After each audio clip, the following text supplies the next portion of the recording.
유럽 역사에서 보면은 16세기에는 유럽에서 최강의 육군국은 스페인이었습니다. 스페인이 그때 이 바다를 통해서 미국 대륙을 이렇게 식민지로 만들고 있었는데, 그때 유럽 안에서는 최강의 육군을 운영을 하고 있었는데, 그러다가 이제 역사가 바뀝니다. 그건 16세기고 17세기가 되면은 이게 네덜란드의 세기가 됩니다. 네덜란드는 해군국이죠. 스페인의 식민지였다가 독립을 해가지고 네덜란드가 세계로 뻗어갑니다. 해군국이 이제 중심이 됩니다. 네덜란드의 세기. 그러다가 네덜란드를 추월하면서 영국이 해군국으로 자랍니다. 그게 17세기 사정인데, 18세기가 되면은 프랑스의 루이 14세가 등장해가지고 유럽에서 사실상 패권 국가가 됩니다. 그때 프랑스는 인구도 많고 경제가 뛰어나고 해가지고 군사비 지출을 막강하게 할 수 있었습니다. 그래서 18세기에 들어가면은 최강의 육군은 프랑스 육군이 되는 겁니다. 그러다가 프랑스 대혁명이 일어났습니다. 나폴레옹이 등장합니다. 그 막강한 프랑스 육군의 실력을 바탕으로 해가지고 나폴레옹은 그 뒤 한 20년 동안 유럽을 석권을 하죠. 그런데 이때 나폴레옹이 포병 전술을 도입합니다. 나폴레옹은 포병 장교입니다. 박정희도 포병 장교입니다. 원래 머리 좋은 사람이 포병 장교가 돼요. 포병을 도입을 하면서 전쟁 양상이 완전히 바뀝니다. 포병 전술로서 나폴레옹이 한 20년 동안 유럽을 석권했다고 봐도 됩니다. 그러다가 1815년 6월 브뤼셀 남쪽에 있는 워털루에서 결전을 하죠. 이쪽은 나폴레옹 군대, 프랑스 주력의 나폴레옹 군대, 상대방은 영국 웰링턴 장군이 지휘하는 다국적 군대, 영국, 네덜란드 뭐 이런 혼성 군대 플러스 프러시아군, 이렇게 양쪽이 갈려가지고 근 20만 명이 서로 뒤엉키면서 그 좁은 워털루에서 결전을 했습니다. 저는 작년에 브뤼셀에 가서 워털루 현장을 둘러보면서 그 전쟁 상황에 대한 재구성을 해서 월간조선에 소개한 적이 있습니다. 여기서 프랑스 군대가 졌습니다. 100년 이상 계속되던 최고 육군국으로서의 프랑스가 이제 한풀 꺾이는 거죠. 그래도 워낙 프랑스의 육군이 강하니까 그 뒤에도 19세기에도 프랑스 육군 하면은 알아주었습니다. 확실하게 꺾이는 게 언제냐? 프랑스 육군이 확실하게 꺾이는 게 언제겠습니까? 그건 바로 프러시아가 등장해가지고 독일을 통일하는 과정에서 1870년에서 71년에 걸쳐서 보불 전쟁이 일어납니다.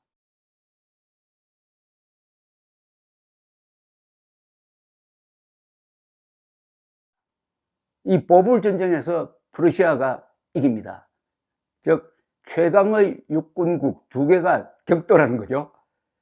보불 전쟁에서 프러시아 군대가 이겨가지고 파리를 포위하고 프랑스의 항복을 받고 베르사유 궁전에서 프러시아 왕이 황제로 등극해가지고 제국 설립을 제2제국입니다. 제2제국의 성립을 선포하는, 그걸 기점으로 해가지고 유럽에서 최강의 육군국의 월궤관은 바로 독일로 넘어갑니다. 그때부터 독일이 유럽 최강의 육군국이 됩니다.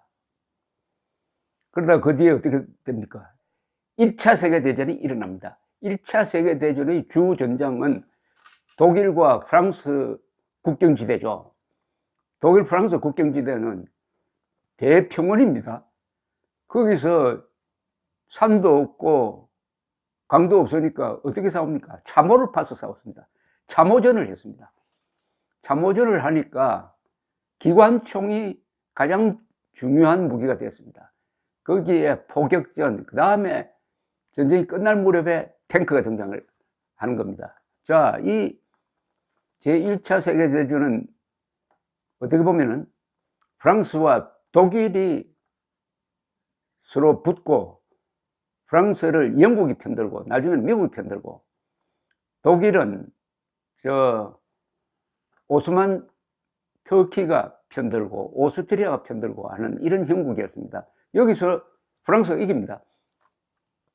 프랑스는 보불전쟁에서의 패전을 1차 세계대전의 승리로 만회한 셈이 되었습니다. 그러면은 프랑스 육군이 다시 최강의 육군이 되었을까요?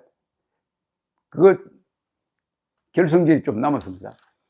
그러다가 1939년에서 1945년 사이에 6년 동안 계속된 제2차 세계대전이 터집니다. 제2차 세계대전 때 독일군은 새로운 전략 개념으로 무장합니다. 히틀러의 독일군은 전격전 개념을 발전시킵니다.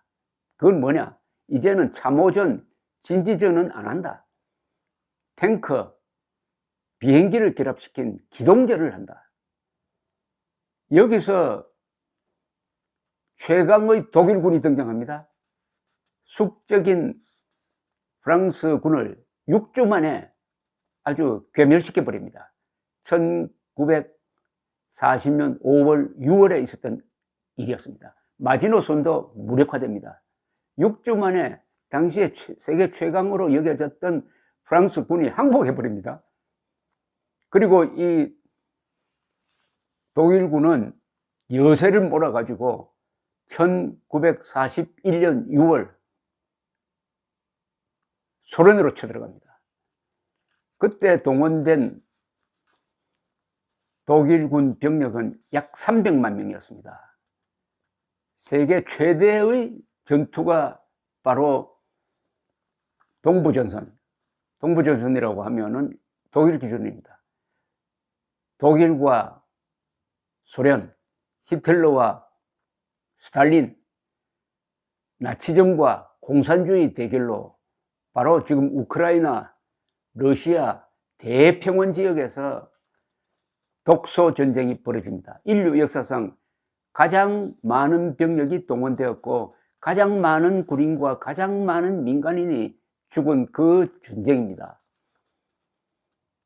이 전쟁에서 죽은 사람은 상방 합치면은 군인 민간인까지 다 합치면 2천만 명이 넘습니다. 특히 이 우크라이나가 바로 주전장이었습니다. 우크라이나 사람들이 700만 명이 죽었다고 그럽니다. 그런데 이 독소전에서 결국 소련이 이깁니다. 1943년 초에 스탈린그라드 대회전에서 독일 제6군이 항복을 했습니다. 그 스탈린그라드 회전이 바로 2차 세계대전의 분수령을 이룹니다. 그때부터는 소련의 주도권을 잡고 독일군을 밀어붙입니다. 역시 한번 주도권을 놓치면 다시 찾는 게 매우 어렵습니다. 1943년 1월 계기로 해가지고 그때부터 히틀러의 나치 독일군은 수세로 바뀝니다. 러시아가 공세를 펴니다. 그래 1945년 5월 러시아군이 베를린을 점령하고 독일군으로부터 항복을 받죠. 이렇게 해서 공식적으로 러시아 군대가 소련 군대죠. 당시는 세계 최강의 육군으로 등극합니다. 그런데 그걸 조금 자세하게 들여다보면 과연 이게 소련이 이겼다고 볼 수 있느냐 하는 점이 있습니다.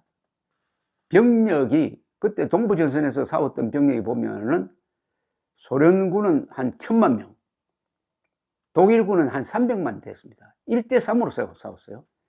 그리고 전사자도 보면은 독일군 전사자의 한 3배, 4배 되는 전사자가 소련군에서 발생을 했습니다. 그리고 이 전투가 소련 지역에서 이루어지면서 소련이 가지고 있던 공업시설이 완전히 망가지고 말았습니다. 그때 소련이 골병이 들었다고 합니다. 그 든 골병, 또 인구는 2천만이 죽었으니까 인구 감소죠. 그게 결국 누적되고 해가지고 냉전 시절에도 그 내상으로부터 회복하지 못하고 결국 1989년에서 91년 사이 무너졌다. 독소전쟁에서 겉으로 보면은 스탈린이 소련이 이긴 것 같지만은 실질적으로는 히틀러가 이긴 것이다. 히틀러는 자살했지만은 장기적으로 보면은 독일의 그 끈질긴 전투력에 소련은 회복할 수 없는 상처를 입었다. 이렇게 본다고 합니다. 그 러시아가 지금 우크라이나 군으로부터 공격을 받아가지고 고전하고 있으니까 전사학자들이 얼마나 놀라겠습니까? 신생국가인 우크라이나 군이 군인과 민간인 지도자가 일치단결하니까 세계 최강의 육군과 맞서가지고 거의 막상막하로 싸우고 있다. 그걸 바라보면서 대한민국 국민들이 느끼는 바가 많을 것입니다. 우리도 그런 어마어마한 업적을 남겼습니다. 즉, 우리가 남침당했을 때 우리는 1대3으로 싸웠어요. 즉, 김일성을 그때 누가 도와주었느냐? 스탈린, 모택동이 도와주었습니다.